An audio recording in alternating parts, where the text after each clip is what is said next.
Assalamualaikum warahmatullahi ta'ala wabarakatuh. Para sahabat semuanya dimanapun berada, semoga selalu dalam lindungan Allah subhanahu wa ta'ala, dan semoga kita semua diberikan kesehatan oleh Allah subhanahu wa ta'ala, sehingga bisa menikmati kehidupan kita waktu di alam dunia ini. Dan mudah-mudahan kita semua senantiasa mendapatkan pertolongan taufik hidayah dari Allah subhanahu wa ta'ala. Alhamdulillah para sahabat semuanya, di video kali ini saya insya Allah akan menelusuri sebuah situs yang berada di Gunung Tunggal, yaitu makbarohnya Syekh Sangyang Tunggal. Ada yang bilang Syekh Sangyang Balung Tunggal. Namun para sahabat semuanya, ini sangat luar biasa, jalannya sangat ekstrim sekali, melewati perkebunan sawit, dan makbarohnya ada di puncak Gunung Tunggal. Nah para sahabat semuanya, kenapa disebut ini adalah Gunung Tunggal? Karena di sekitaran wilayah sini, di sekitaran perkebunan sawit ini tidak ada gunung lagi kecuali satu ini, makanya dinamakan Gunung Tunggal. Nah di sana itu ada sebuah makbaroh waliullah yang bernama Syekh Sangyang Tunggal ataupun Syekh Sangyang Balung Tunggal. Nah para sahabat semuanya, untuk para sahabat semuanya, pecinta para wali, pecinta para keramat dimanapun berada, yang ingin mengunjungi dan menziarahi kepada makbarohnya Syekh Sangyang Tunggal yang berada di Gunung Tunggal, harus bersiap-siap dan lebih mantap lagi kalau ziarah ke sini bawa motornya yang bawa roda duanya yang yang seperti KLX, seperti kayak gitu ya, karena jalannya sangat ekstrim sekali, dan untuk roda dua insya Allah bisa sampai ke atas. Nah para sahabat semuanya, saksikan terus video kami. Namun jangan lupa ya para sahabat semuanya, dukung terus channel kami Hiburan Rohani dengan cara subscribe, like, komen, dan nyalakan tombol loncengnya supaya tidak ketinggalan notifikasi dari kami video selanjutnya. Ayo kita ke atas. Mantap.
Suasana di sini lumayan sangat angker sekali para sahabat.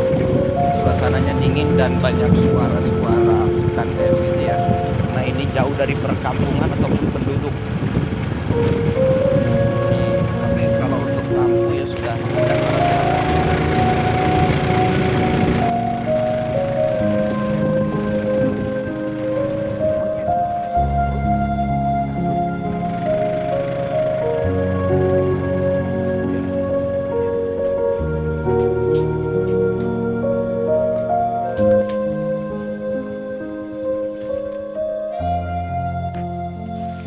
Alhamdulillah para sahabat semuanya, kami sudah tiba di puncaknya Gunung Tunggal ini dan sudah datang juga ke makbarohnya, yaitu Syekh Sangyang Gunung Tunggal ataupun Syekh Sangyang Balung Tunggal yang berada di atas puncak Gunung Tunggal ini.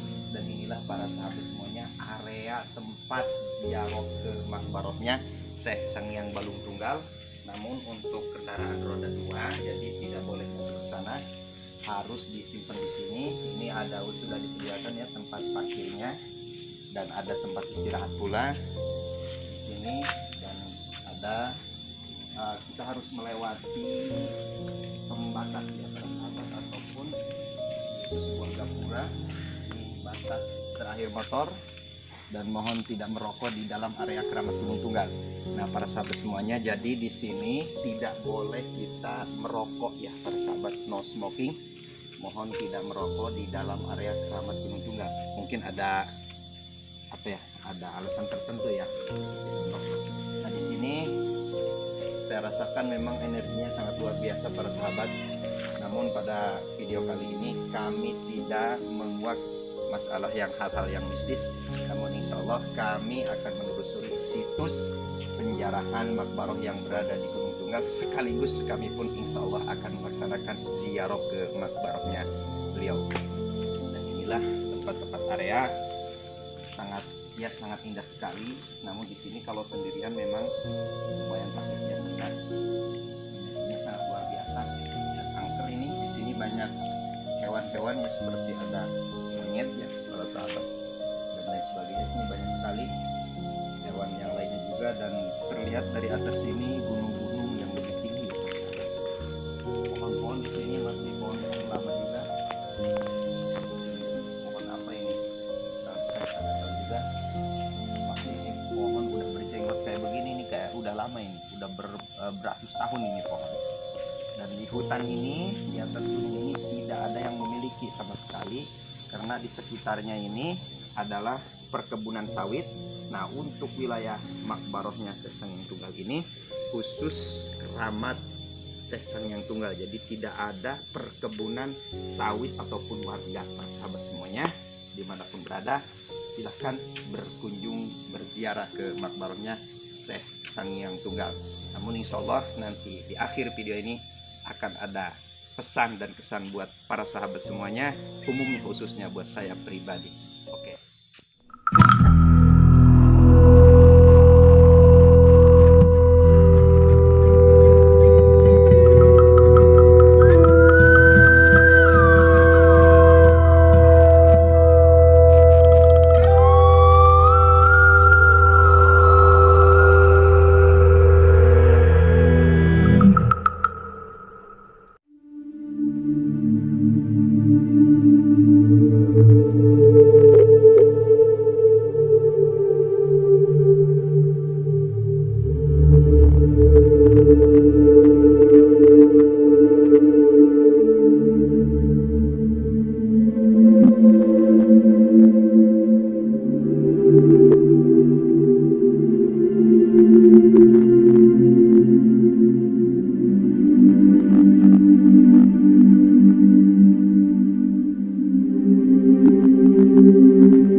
Assalamualaikum.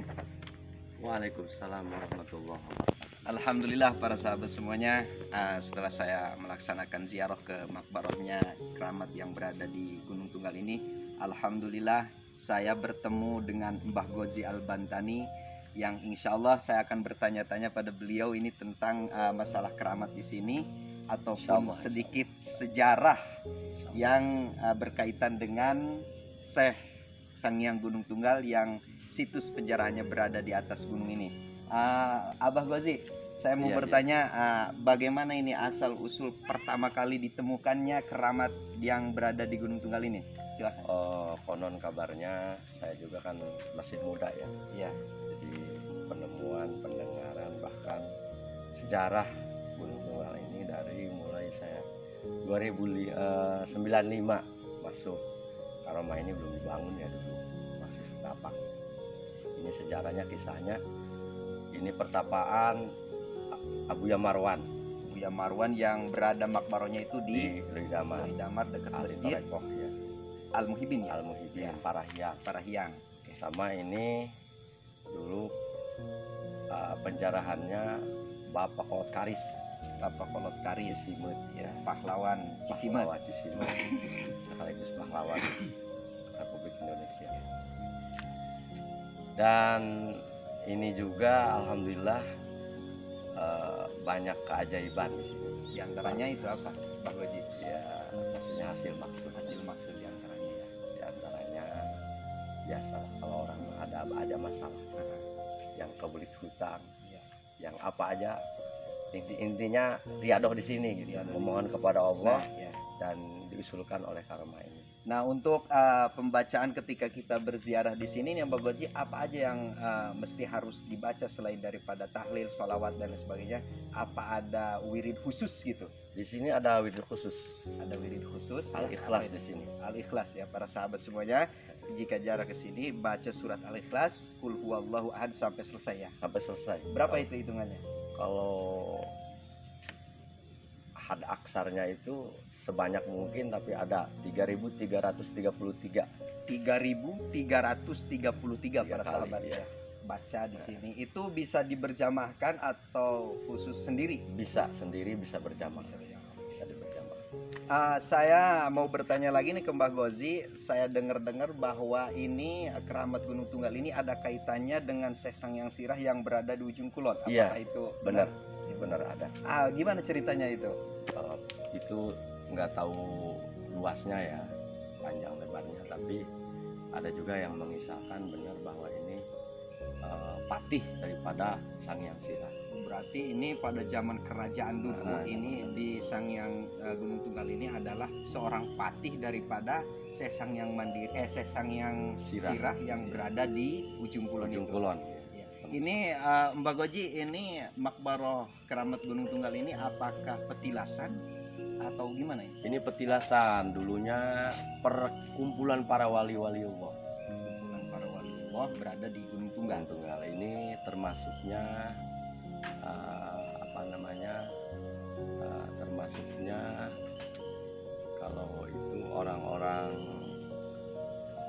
Sunggulan, apa bisa dikatakan ini ngiliwuri gitu ya? Enggak, maksudnya para wali Allah yang khusus dinamakan, ada namanya semacam